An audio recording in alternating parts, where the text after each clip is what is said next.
요한복음 21장 1절에서 14절 말씀 찾겠습니다. 신약성경 요한복음 21장 1절에서 14절까지 말씀입니다.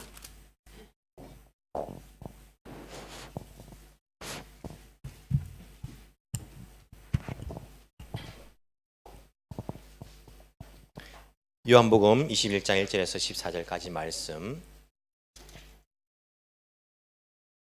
제가 봉독해 드리겠습니다. 그 뒤에 예수께서 디베랴 바다에서 다시 제자들에게 자기를 나타내셨는데 그가 나타나신 경위는 이라다. 시몬 베드로와 쌍둥이라고 불리는 도마와 갈릴리 가나 사람 나다나엘과 세베대의 아들들과 제자들 가운데서 다른 두 사람이 한 자리에 있었다. 시몬 베드로가 그들에게 말하기를 나는 고기를 잡으러 가겠소 하니 그들이 우리도 함께 가겠소 하고 말하였다.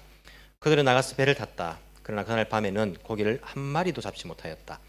이미 동틀 무렵이 되었다. 그때 예수께서 바닷가에 들으셨으나 제자들은 그가 예수이신 줄을 알지 못하였다. 그때 예수께서 제자들에게 물으셨다. 얘들아 무얼 좀 잡았느냐? 그들이 대답하였다. 못 잡았습니다. 예수께서 그들에게 말씀하셨다. 그물을 배 오른쪽에 던져라. 그리하면 잡을 것이다. 제자들이 그물을 던지니 고기가 너무 많이 걸려서 그물을 끌어올릴 수가 없었다. 예수가 사랑하시는 제자가 베드로에게 저분은 주님이시다 하고 말하였다. 시몬 베드로는 주님이시라는 말을 듣고서 벗었던 몸에다가 겉옷을 두르고 바다로 뛰어내렸다. 그러나 나머지 제자들은 작은 배를 탄 채로 고기 같은 그물을 끌면서 해안으로 나왔다. 그들은 육지에서 백자 남짓 밖에 떨어지지 않은 곳에 들어가서 고기를 잡고 있었던 것이다. 그들이 땅에 올라와서 보니 숯불을 피워 놓았는데 그 위에 생선이 놓여 있고 빵도 있었다.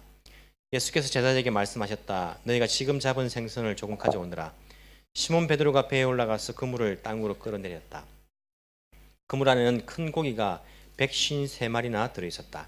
고기가 그렇게 많았으나 그물이 찢어지지 않았다. 예수께서 그들에게 말씀하셨다. 와서 아침을 먹어라.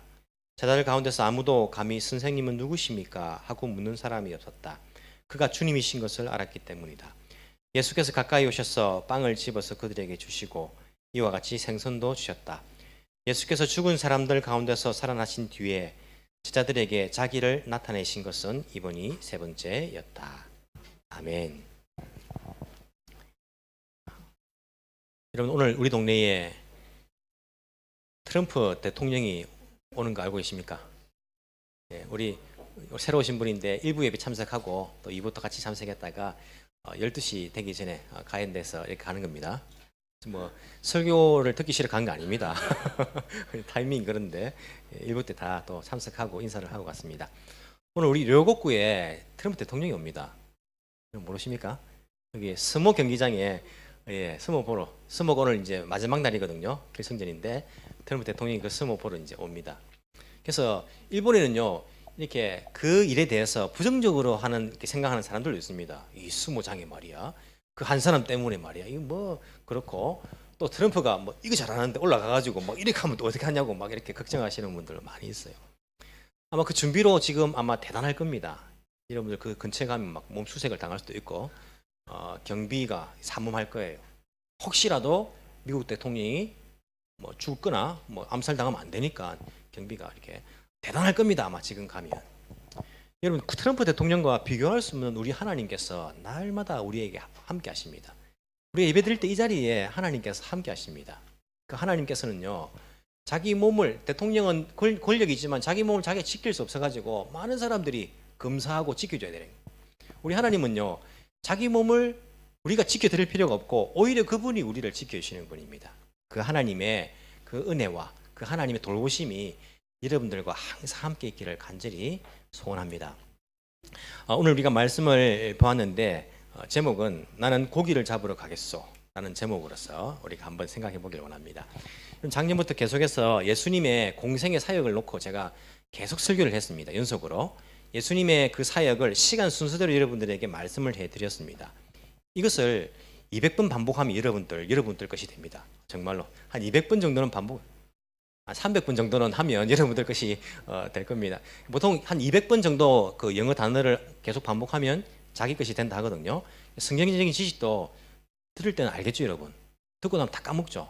당연한 겁니다. 한 200번 반복하면 여러분들께 될 겁니다. 그래서 제가 오늘도 반복합니다. 예수님께서 처음 공생의 사역을 시작하실 때에 뭘로 시작하십니까?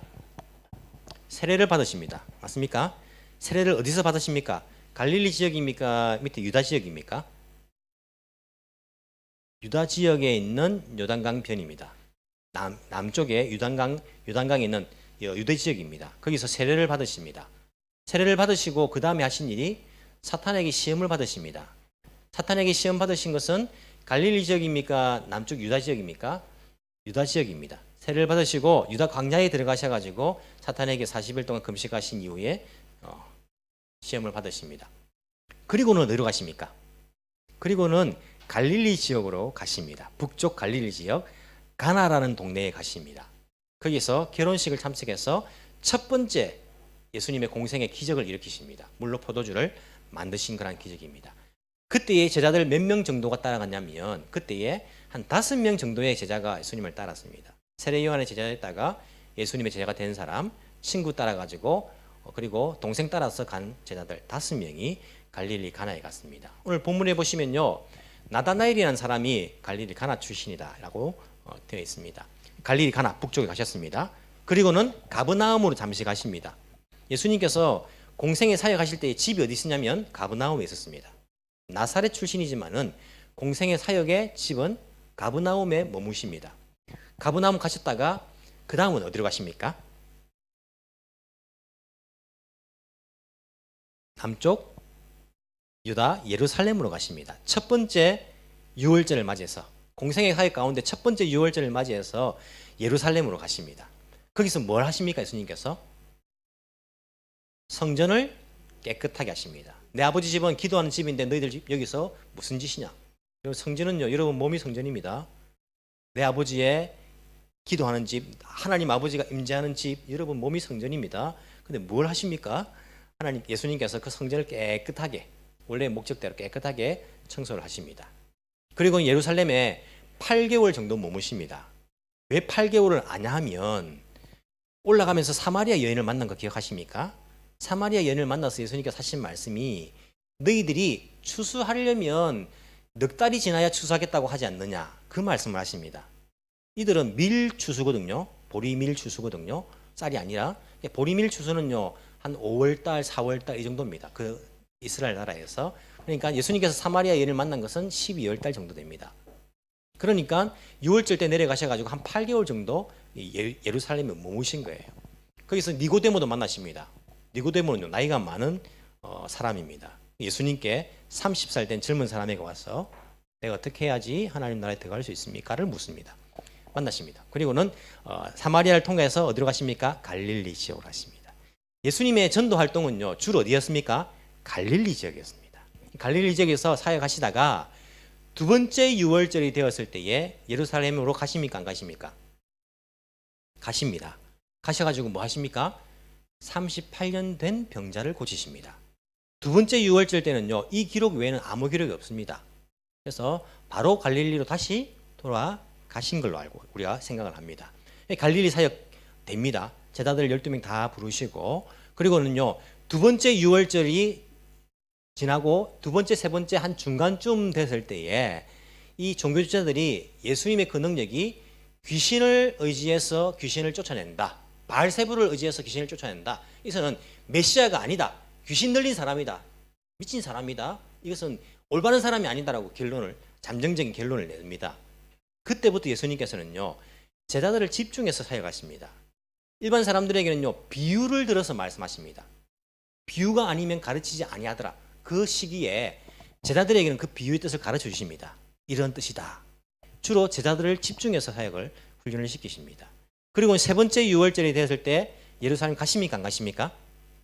안 가십니다. 세 번째 유월절 때는 안 가시고, 세 번째 유월절 정도에 일어난 기적이 뭐라고 말씀드렸습니까? 오병이어의 기적이 세 번째 유월절 시기에 일어난 기적으로 마태, 마가, 누가, 요한복음이 다 기록되어 있는 기적입니다. 중요한 기적입니다. 예수님 생명의 빵, 예수님 생명의 떡이란 그것을 기적으로 보여주십니다.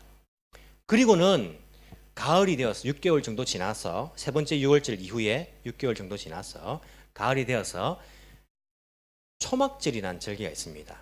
이 초막절 절기는 한 10월 달 되는데 그 다음 네 번째 유월절 때 예수님께서 십자가에 못 박혀 돌아가시지 않습니까? 그 유월절 6개월 전입니다. 그 6개월 전에 예루살렘으로 가십니다. 초막절에. 예루살렘으로 가셔가지고 성전에서 그들을 가르쳐 주십니다. 가늠하다 잡힌 여인을 용서해 주시는 사건도 나옵니다. 그리고 베다니에서 나사로, 마리아, 마르다를 만난 이야기도 나옵니다. 나사로가 다시 부활한 이야기도 나옵니다. 그리고 예수님께서 처음 유단강 편에서 세례를 받으셨는데 그 동쪽 편 베레아 지역에 전도를 안 하셨거든요. 그래서 한 3개월 정도는 베레아 지역에서 예수님께서 마지막 전도 활동을 하신 것으로 우리가 생각을 합니다. 6개월 동안은요 갈릴리를 안 가십니다. 그렇게 해서 마지막 유월절 예수님께서 십자가에 못 박혀 돌아가십니다. 3일 뒤에 금요일 날 돌아가시고 3일 뒤 일요일 날 새벽에 예수님께서 부활하십니다. 이게 예수님의 공생입니다. 아시겠죠? 예, 안다고 문자가 왔습니다. 타이밍이 기가 막히다 그죠? 예, 예수님의 공생에 예수님 부활하시고 난 다음에는요 예수님의 구원 사역은요 완성되었습니다. 맞습니까? 우리 죄를 대신해서 십자가에 돌아가신 거예요. 우리를 대신해서. 그리고 죄와 죽음의 권세에서 다시 살아나셨습니다. 이기셨습니다. 부활로 우리의 구원 사역은요 완성입니다. 그러면 예수님 바로 그냥 하늘 올라가면 안 됩니까? 성천하시면 바로 가셔도 되는데 예수님이 며칠간 계십니까? 40일을 이 땅에 계신다고요. 40일을 성천하시기까지. 이러면 예수님께서 왜 40일을 이 땅에 계셨을까요? 왜? 하늘이 좋습니까? 이 땅이 좋습니까? 예수님 편에서 하늘이 훨씬 좋은 거죠. 아버지 오른편. 근데 하루라도 빨리 구원사역 끝났는데 이 보기 싫은 인간들을 안 보고 그냥 하늘 올라가시면 되는데 예수님 40일 동안 왜 이 땅에 계셨을까요? 그냥 막 심심해가 있었을까요? 저하고 다르지 않습니까? 예수님은 분명한 무슨 목적을 가지고 있었던 거예요. 40일 동안 아직까지 해야 할 일이 있기 때문에 예수님께서 40일 동안 있었던 거예요. 예수님의 그 목적이 뭔가, 부활하신 이후에 40일간의 예수님의 목적이 무엇인가를 우리가 한번 생각해 봐야 됩니다. 40일간. 그런데 부활하신 이후의 40일간은요 사람들이 잘 모릅니다. 생각도 잘 안 하고 있습니다. 예수님께서 막 나타나시는데 어디에 나타나시고 어떻게 나타나시는지 잘 모르는 사람들 헷갈려해요. 이 부분을 오늘 이야기를 하려고 합니다. 이런 만약 여러분들이 부활했다. 그러면 제일 먼저 뭘 하고 싶겠습니까? 부활했다. 부활을 안 해보는 게 잘 모르시겠죠, 그죠? 부활을 하게 해드릴까요? 부활했다. 만약에 제가 예수님이라면, 난 예수님이 아니지만은 인간이지만은 부활했다면, 부활하신 그 몸은요 변화된 몸입니다. 능력도 그렇고 막 벽도 뚫고 들어갈 수 있는, 그러니까 어디든지 가실 수 있고 뭐든지 하실 수 있는 몸으로 변화된 거예요. 그러면 요것 봐라, 나를 십자가에 못 박아 죽인 이 인간들 내가 찾아가야지. 찾아가가지고 짠 나타나는 거예요. 야, 너가 나를 십자가에 못 박았지. 본디오 빌라도 그리고 종교 지도자들, 너희들 봐, 내가 이렇게 부활했다고 하면서 혼을 내줄 것 같아요. 그러면 통쾌하지 않습니까? 나를 메시아로 믿지도 않았는데 탁 나타나면 얼마나 통쾌합니다. 주님께서는 그렇게 하지 않았습니다. 그들에게 나타나시지 않았습니다. 왜냐하면 예수님의 이 40일간의 분명한 목적이 있었기 때문에 자기 개인적인 그런 복수하기 위해서 그렇게 사용하지 않았다는 거예요. 예수님께서는 누구에게 나타났습니까? 제자들에게 나타났어요. 제자들에게 무엇을 위해 나타났을까요? 한번 생각해 보시기 바랍니다. 예수님께서 처음 나타나는 사람들은 누굽니까? 여인들입니다. 여러분 여성분들이요 소망을 가십시오. 천국 갈 때에 주님을 처음 보게 될 것입니다. 주님께서 여러분들을 사랑하십니다. 주님께서 여인들에게 처음 나타나셨습니다. 그리고 예수님께서 엠마오로 가는 두 제자에게 나타나셨다고 되어 있습니다. 엠마오로 가는 두 제자, 한 명의 이름 기록되어 있습니다. 글로바라는 이 이름이 기록되어 있습니다. 12사도는 아니지만은 예수님이 제자였던 이 두 명에게 나타나셔가지고 말씀을 풀어주시니까 예수님 이제 압니다. 그리고는요 고향으로 가다가 다시 예루살렘 돌아옵니다. 주님을 만났다 제자들에게 이야기하는 거예요. 이 두 사람이. 그리고는 그날 밤에 예수님께서 일요일 날 저녁에 제자들이 모여 있는 곳에 나타나십니다. 맞습니까? 나타납니다. 그때 누가 없었습니까? 도마라는 사람이 없었던 거예요. 그래서 예수님께서는 8일 뒤에, 일주일 뒤에 다시 그 자리에 나타나셨는데 그때 누가 있습니까? 도마가 있었던 거예요. 자, 그 이후에 예수님께서는 어떻게 나타나실까요? 그 이후에 오늘 본문에 나오는 제자들에게 나타나신 것이 몇 번째라고요? 세 번째죠. 그러니까 도마가 함께 있는 그 자리에 나타나시고 이게 세 번째인 거예요. 세 번째. 세 번째. 그리고 또 누구에게 나타나십니까? 고린도전서 15장을 보시면 500명의 형제들에게 나타나신 거예요. 500명. 그리고 또 고린도전서를 보면 15장을 보시면 야고보에게 나타나요. 야고보. 이 야고보는요, 예수님 동생 야고보입니다. 예루살렘 교회의 리더였던 야고보에게 나타나시고 그 기록이 기록되어 있어요. 그리고는 예수님께서 마지막 승천하실 때에 제자들에게 40일 이후에 딱 그 일을 마무리하시고 하늘로 올라가십니다. 여인들에게 제자들, 갈릴리에서 제자들, 그리고 500명 형제들, 그리고 야고보에게, 그리고 승천하실 때에 예수님께서 나타나신 것. 이게 예수님께서 40일간 제자들에게 나타나신 거예요. 어떤 목적이었을까요? 어떤 목적이었을까요? 오늘 본문에 보시면요, 몇 명의 제자들이 예수님 만납니까? 몇 명의 제자들이? 여러분 귀찮아가지고 안 살려 하지 마세십시오. 이거 또 여러분 귀찮아 하시면 이게 나이가 들어간다는 증거고 치매에 걸립니다. 하면 이게 하나씩 세 보십시오. 몇 명이 나타나십니까? 다 다릅니까? 자, 2절 보시면 시몬 베드로는 똑같은 사람입니다. 한 명, 시몬 베드로, 또 쌍둥이라고 불리는 디두모라 불리는 도마, 그리고 나다나엘, 세베대의 아들들이 누굽니까? 야고보와 요한, 그리고 제자들 가운데 다른 두 사람 몇 명입니까? 7명이 나타나신 거예요. 장소가 어디입니까? 갈릴리입니다. 갈릴리 호수, 디베레아 바다라 되어 있는데 갈릴리 호수는요, 그 도시가 어디에 접해 있느냐에 따라 가지고 게네사렛 도시에 있으면 게네사렛 호수, 디베레라는 도시에서 보면 디베레아 호수 이렇게 부르는 겁니다. 똑같습니다. 갈릴리 호수인데 이 당시에는 호수라는 개념이 없었어요. 다 바다예요. 바다라고 부른 겁니다. 디베레아 바다에서 예수님께서 7명의 제자들을 만난 겁니다. 여러분 궁금한 거 없습니까? 궁금한 거? 왜 7명밖에 없습니까? 왜? 4명은 어디 갔습니까? 왜 이들이 갈릴리에서 만납니까? 예루살렘에 있다가 왜 갈릴리로 갔습니까? 안 궁금하십니까? 조금 이상하지 않습니까? 이거 믿는데 그냥 덮어놓고 믿으면 되죠. 성경 말씀을 진리인데, 그렇죠. 덮어놓고 무조건 믿어도 됩니다. 좋은 방법입니다. 여러분 우리가 자동차를 운전할 때에 기름만 넣으면 가지 않습니까? 가스만 넣으면 갑니다. 덮어놓고 어떻게 움직이는지 뭐 이거 모르고 그냥 운전하면 됩니다. 기름만 넣고 가면 됩니다. 그죠? 운전할 수 있습니다. 하지만 이 자동차에 대해서 좀 구체적으로 알면 이게 도움이 됩니까? 안 됩니까? 됩니다. 혹시 가다가 섰을 때에 지식이 좀 있으면 급하게 조금 자기가 수리할 수도 있어요.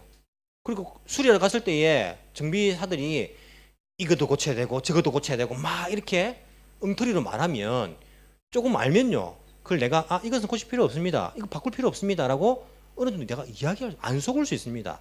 지식이 있으면. 성경 덮어놓고 믿어도 됩니다. 하지만 우리가 성경을요 잘 알면 이게 훨씬 도움됩니다. 왜냐하면 이 땅에는요 우리를 속이는 사람 많거든요. 성경 가지고 그게 잘 넘어가지 않습니까? 덮어놓고 운전하는 사람은 이거 고치고 저거 고치고 이거 아니고 하면요 그냥 그대로 돈 다 내고 고쳐야 되는 거예요. 모르니까 불안해가지고. 성경 잘 모르면 덮어놓고 믿으면 이게 잘 속아 넘어간다고요. 그래서 우리가 조금 생각하고 우리가 연구하는 것이 필요합니다. 왜 7명이 갈릴리에 있었을까? 어떤 사람은 이렇게 말합니다. 예수님이 부활하신 이후에 예수님을 만났지만은 제자들이 목적을 잃었다. 그렇지 않습니까? 이때까지 예수님만 따라다녔는데 목적을 잃어버린 거예요. 예수님도 부활하신 이후에 자 가자 이제 하면서 계속 있은 것이 아니라 한 번씩 나타나시고 한 번씩 나타나시니까 야 우리 뭐 하지? 다 집에 돌아가자 해가지고 다 고향으로 뿔뿔이 흩어졌다. 자기가 원래 하던 일을 그렇게 그 일로 돌아갔다 이렇게 말하시는 분들이 있어요. 사실일까요? 아닐까요? 분위기 봐가 사실이 아니다 말하지 마시고 여러분 생각을 말씀하십시오. 사실일까요? 아닐까요? 사실이 아닙니다. 왜 사실이 아니냐면 예수님께서 여인들을 통해 가지고 제자들에게 갈릴리로 가라고 했습니다. 성경에 나옵니다. 어디 나오냐면 마태복음 28장 10절, 마태복음 확인하기를 원하시는 분들은요, 성경 찾아보십시오. 지금 마태복음 28장 10절, 마가복음 16장 7절 거기 보시면 예수님께서 여인들에게 말씀하신 이야기가 나옵니다. 뭐라고 말씀하시냐면 마태복음 28장 10절, 그때 예수께서 그 여자들에게 말씀하셨다. 부활하신 이후에 여자들 만난 거예요. 자, 무서워하지 말아라. 가서 나의 형제들에게 어디로? 갈릴리로 가라고 전하여라. 그러면 거기에서 그들이 나를 만날 것이다. 예수님께서 말씀하신 거예요. 마가복음 16장 7절, 그러니 그대들은 가서 그의 제자들과 베드로에게 말하기를 그는 그들보다 먼저 갈릴리로 가실 것이니 그가 그들에게 말씀하신 대로 그들은 거기에서 그를 볼 것이다. 대명사가 많이 나오는데 무슨 말입니까? 여인들에게 자, 제자들에게 말하여라. 갈릴리로 가라 해라. 그럼 거기에서 나를 만날 것인데 내가 그들보다 먼저 갈릴리로 가 있을 것이다. 그 말을 전하라 라고 말씀하신 거예요. 자, 그러니까 이 말을 들은 제자라면 어디로 가겠습니까? 갈릴리로 가지요.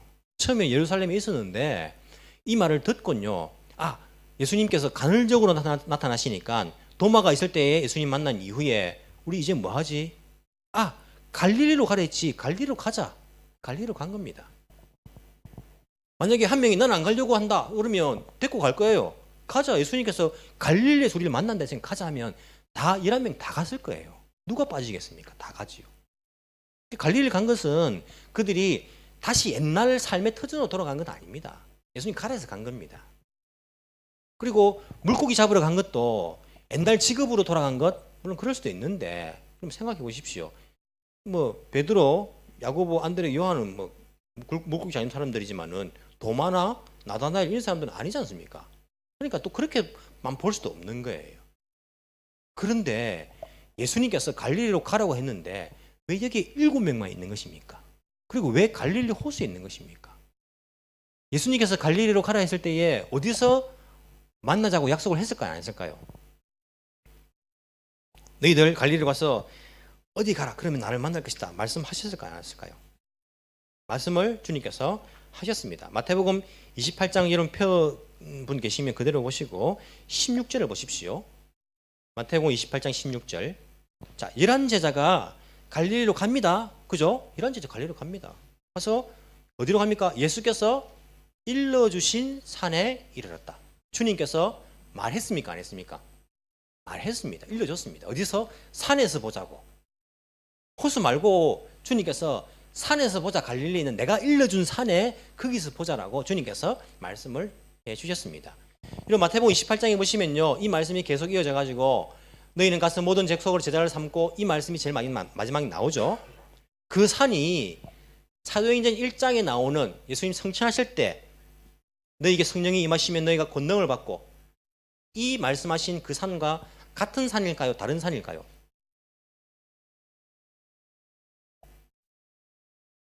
너무 생각을 많이 하게 만들어서 죄송합니다. 같은 산일까요? 다른 산일까요? 이것을 같은 산으로 설교하시는 분이 계세요. 성경을 잘 알고봐서 그래요. 다른 산입니다. 예수님 성천하시는 산은요, 사도행전 1장에 보시면 예루살렘에서 가까운 감난산, 감남산, 올리브산, 그 산이에요. 예수님께서 너희들은 예루살렘을 떠나지 말고 그렇게 말씀하신 예루살렘 근처에 있는 산입니다. 예수님께서 마태복음 28장에서 만난 산은 어디 산입니까? 갈릴리에 있는 산이에요. 갈릴리의 산. 그러니까 예수님께서는 너희들은 가서 제자를 삼고 너희들이 성령이 임하시면 내 증인이 되리라, 이 말씀을 계속 반복적으로 그들에게 하신 것임을 알 수 있습니다. 예수님께서 이런 제자에게 갈릴리로 가라, 내가 지시한 산에서 너희들 만날 것이다 고 말했는데 11명이 아니라 왜 7명이 갈릴리 호수에 지금 와 있는 겁니까? 왜 갈릴리 호수에 7명이 와 있을까요? 자, 베드로가 이렇게 말합니다. 나는 고기를 잡으러 가겠소. 나는 고기를 잡으러 가겠소. 무슨 말입니까? 예수님께서 갈릴리로 가라 해서 왔는데 우리보다 먼저 올 것이라고 말씀하셨는데 예수님 만날 수가 없는 겁니다. 그렇겠죠? 그래서 바로 만났으면 고기 잡으러 안 가겠죠? 만날 수가 없는 겁니다. 베드로가 이야기합니다. 뭐 하지?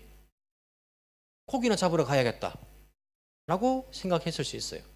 뭐 할 일도 없는데 고기 잡으러 가지.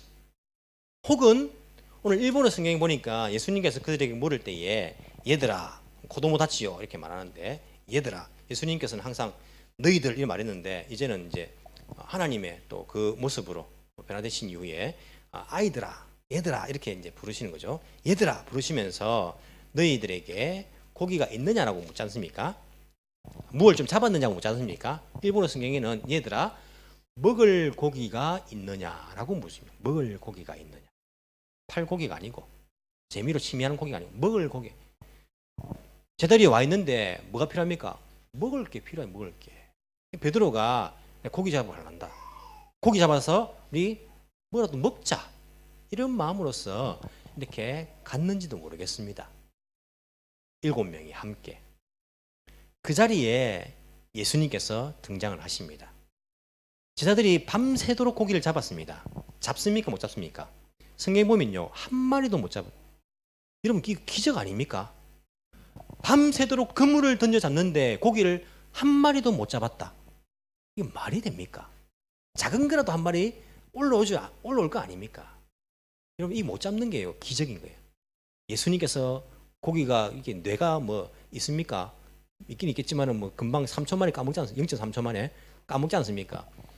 이 고기가 그물로 들어가려고 하면요 예수님 안 돼. 들어가지 마. 고기는 못 들어가는 거예요. 그물에.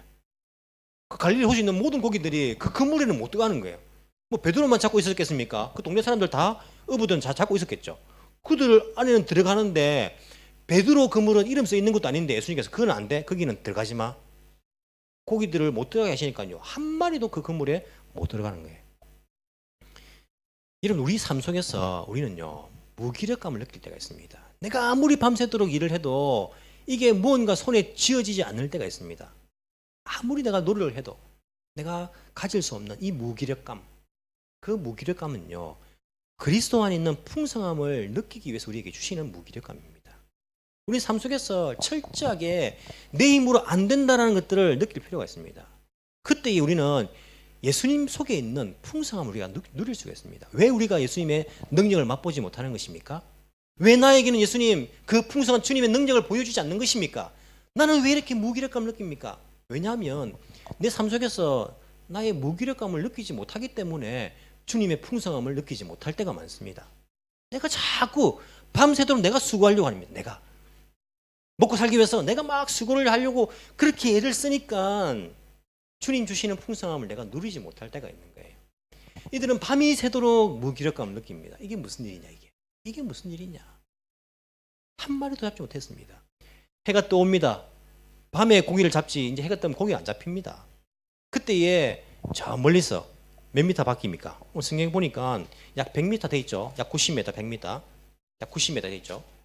저 멀리 가지도 못했어요. 고기 잡으러. 한 90m 떨어진 곳에. 그것도 작은 배입니다. 작은 배.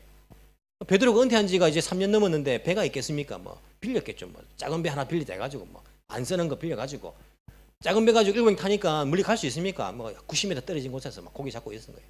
저 멀리서 누군가가 뭘 좀 잡았느냐? 아니요, 못 잡았습니다. 하니까 배 오른편에 그물을 던져라. 여러분 이들이 밤새도록 배 왼쪽에만 그물 던졌겠습니까? 무식하게 너 뭐 한 곳만 난 판다 해가지고 막 계속 왼쪽에만 막 죽어라 하나 왼쪽에만 던졌겠습니까? 여러분 같으면 그러겠습니까? 밤새도록 왼쪽에 고기가 안 나오는데 계속 왼쪽만. 아니죠. 밤새도록 이들이 왼쪽 안 나오면요 오른쪽 던졌을 겁니다. 앞에 안 되면 막 뒤에도 던지고 막 이곳저곳 다 안 던지겠습니까? 밤새도록 오른쪽 던져봤습니다. 하지만 저 멀리서 배 오른편에 그물을 던져라 그 소리를 듣는 순간 무언가가 탁 드는 생각이 없겠습니까? 아무리 제자가 바보라 해도 저 같은 사람이라도 어떤 생각이 탁 들겠습니다. 제일 처음 베드로가 예수님을 만났을 때에 밤새도록 고기를 한 마리도 잡지 못했습니다. 그때에 예수님께서 베드로야 깊은 곳에 가서 그물을 던져라. 아 주님 내가 밤이 새도록 고기를 잡았는데 한 마리도 잡지 못했습니다. 하지만 주님의 말씀 의지해서 내가 그물을 던지겠습니다. 그때에 엄청나게 많은 물고기를 잡았던 그 순간 저 멀리서 얘들아 무엇을 잡았느냐? 한 마리도 잡지 못했습니다. 배 오른편에 그물을 던져라. 그때 그 순간에 이야 제일 처음 주님을 만났던 그때가 떠오르지 않겠습니까? 예 하면서 그물을 오른편에 던집니다. 물고기가 153마리 잡힙니다. 예수님 사랑하신 제자 요한이 주님인 것을 알고는요 주님이시다 외칩니다. 베드로가 물에 뛰어듭니다. 그리고 나머지 제자들은요, 물고기가 귀한지 그걸 끌고, 들지 못하고 끌고 해안까지 옵니다. 그때 그 주님을 다시 만나는 겁니다.